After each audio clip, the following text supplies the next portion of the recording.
Hello and welcome back to another Grand Cross Age of Titans video. In today's video, we are going to be going over the pay to win guide. As everyone knows, these are always one of the most fun videos to make because I don't have to be as cautious about what I say and what I really tell you to invest in. But as always, just want to get this out there. This is only if you are spending in the game. None of this is any sort of financial advice. Do not do anything that will cause yourself or your family to go in any sort of debt. It is just a game. These are meant to be fun. Now that is out of the way, let's go ahead and take a look at everything what you need to do in order to become a whale. So first off, once again, you're going to have all of these buildings. Each building going from level 24 to level 25 is going to cost 2,000 gems. The only exception is going to be the Titan Foundry and the Operation Command. Those are going to take specialty items, but if you are whaling enough, you're going to be able to do an event that's up here that is called the Grand Summon. So you're going to have a bunch of different heroes that come out. So I know Biam is the first hero that comes into the Grand Summon. As you can tell, I fully went and maxed Biam pretty much instantly. So I used a lot of gems for him in specific. So if you pull up the calculator here, so each Grand Summon you can spend 6,000 gems, and you can kind of quote unquote summon that 8 times per day. So they're gonna run for 3 days at a time, and you get a total of 4. So you do there, and then you go here. So it costs 576,000 gems to quote unquote fully summon a hero like Biam every single time a Grand Summon comes out. So in just general terms here, if we go into my purchases, you can see that I have a Blessed Delight pack that I purchased this morning. So I got 17,000 gems from $70. So if we go ahead and pull out the calculator again, so 576 divided by 17,000 gems, you would need to purchase this pack 33 times in order to get enough gems to full summon. So if you do 33, let's go more or less 34. That's probably the closer analysis. So of course, so 34 times 70, so $2,400 plus tax. That is a lot of money to be spending in a game. But if you're whaling out, or if you're just gonna be a Kraken, which by all means go for it, I would definitely invest your gems inside of the Grand Summon events, because you want to get those heroes maxed as fast as you can and as efficiently as you can. Another thing to really work towards is if you're spending a lot in the game. As you can tell, I'm almost VIP 15. There's only level 16 as of right now. It's not like Rise of Kingdoms, which you can go to 18, or actually I think Call of Dragons is still 16. It might be 17 now, I'm not sure. But you're going to max this out really quickly. VIP 16 is going to give you 4 of the legendary mana stones for the hero of your choice, which you can see down here. It will show which of your heroes are awakened, so you don't accidentally make one. I just have Helga on mine, even though I know that she comes in a Grand Summon after Belly, which is going to be awesome. So now you know you want to get your buildings up to level 25.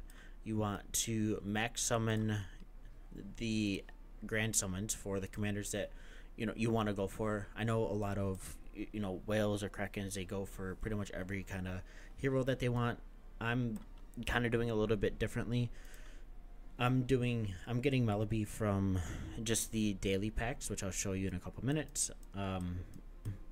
But we're gonna get Adrian pretty quick in the Grand Summon after Belly. We're assuming that's how it's gonna go.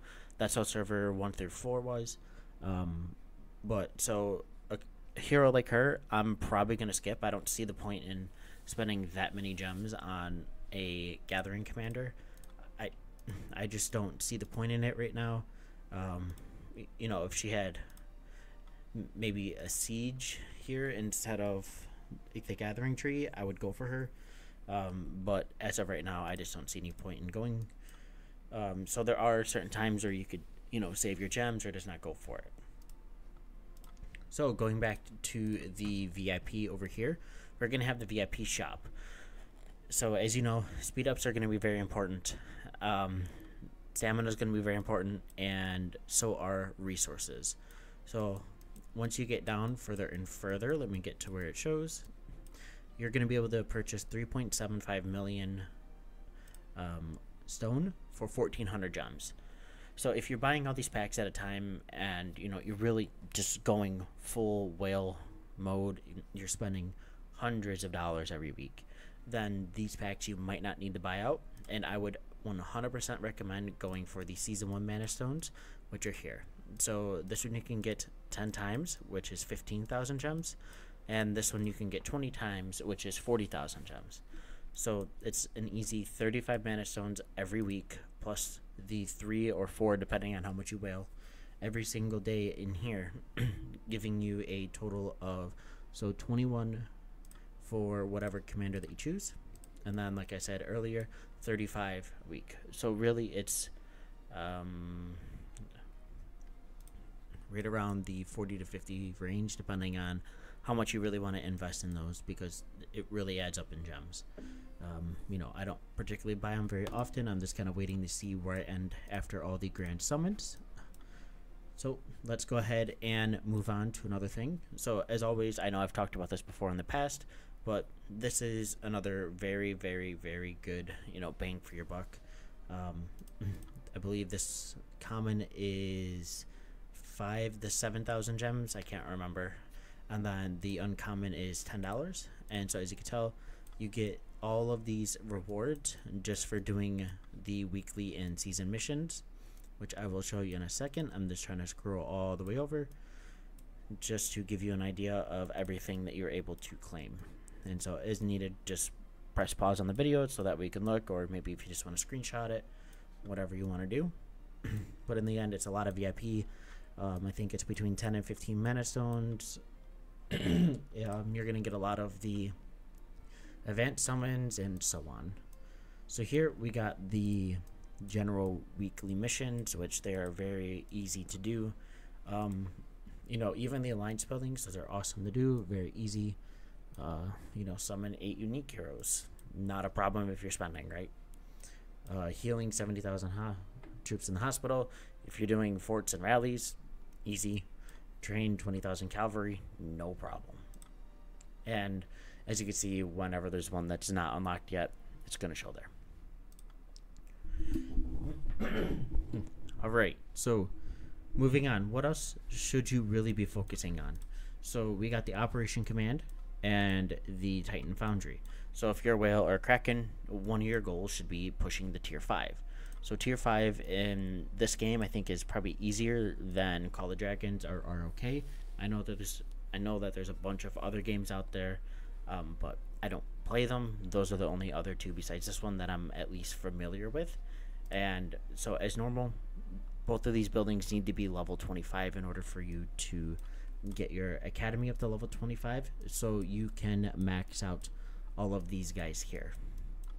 So if we take a look at some of the prerequisites, so we have Close Drill, which is from level 9 to level 10. It is 126 days.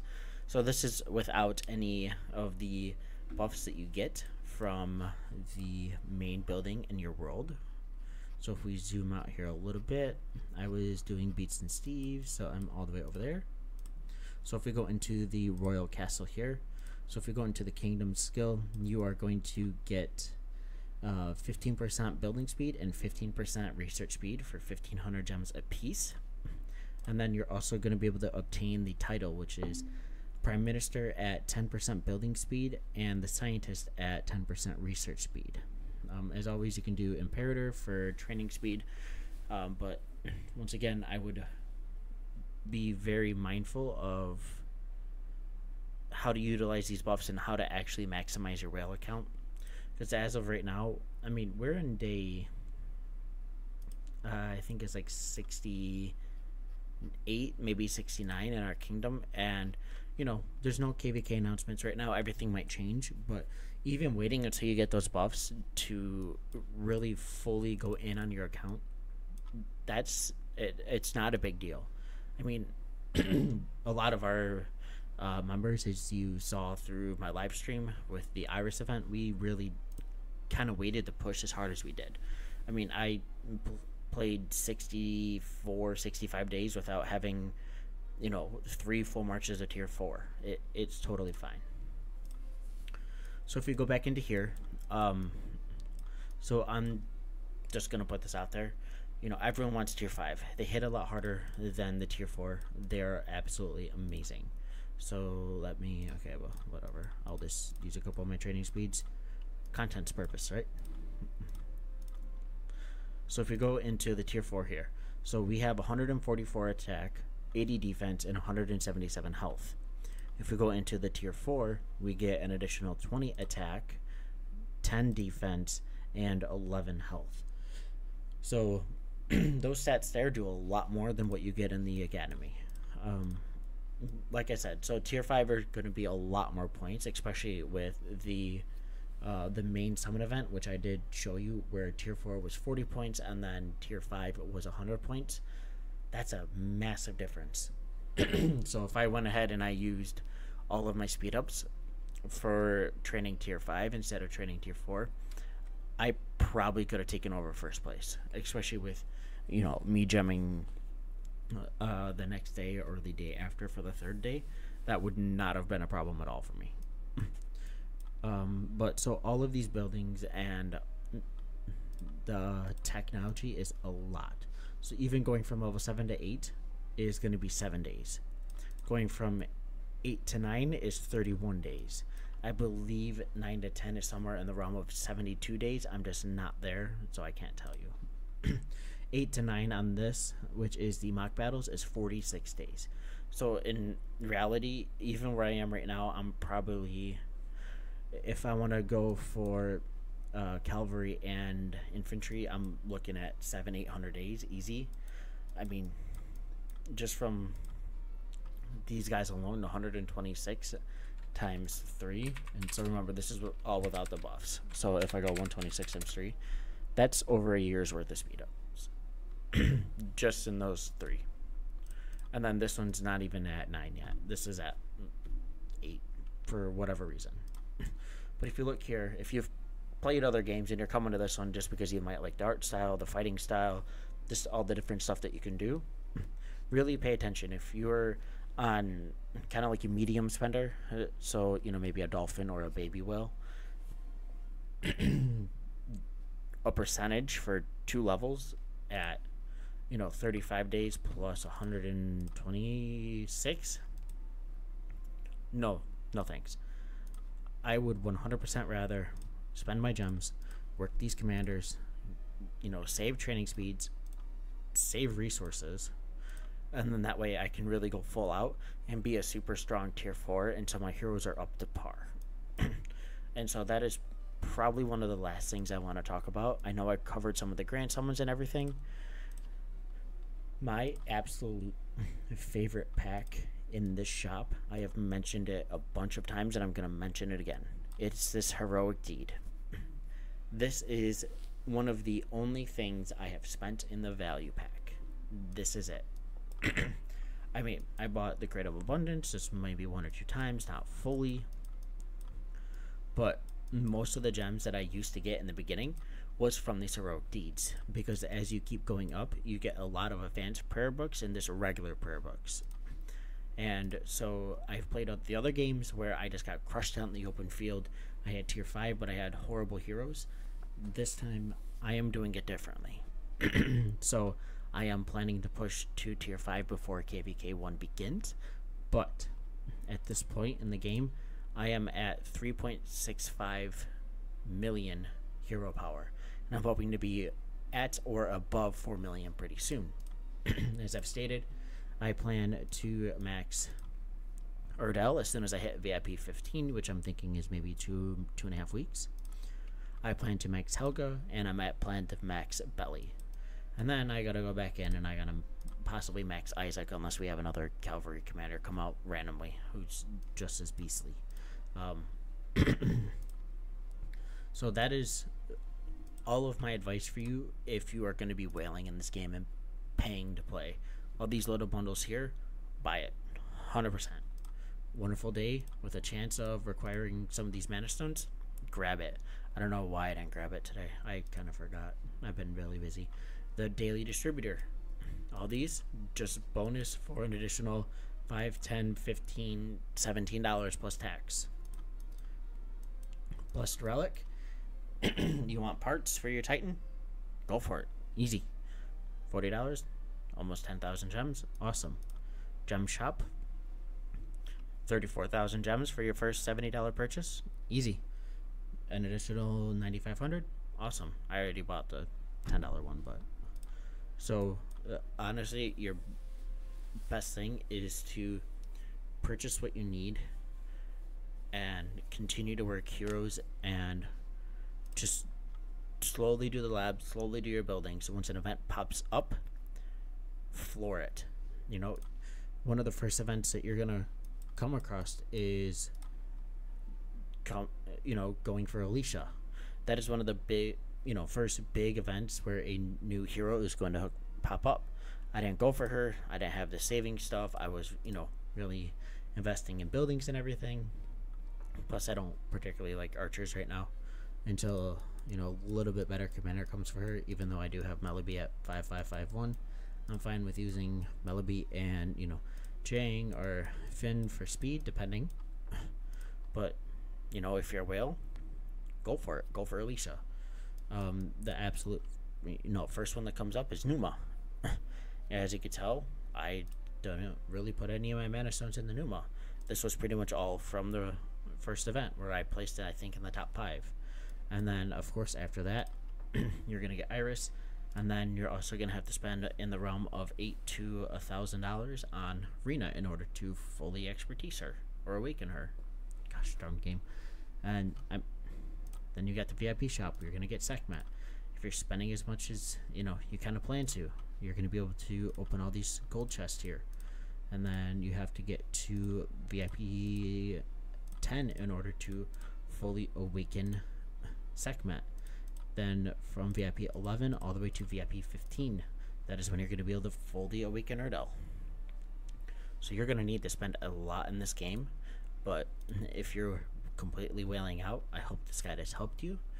I'm honestly enjoying this game a whole lot. It is just so much fun, and I'm hoping that everyone's getting some value out of these videos. If you did, please leave a like and a comment down below, and always consider subscribing. Thank you, and I hope you have a great day, and we will catch you in the next one. Peace out.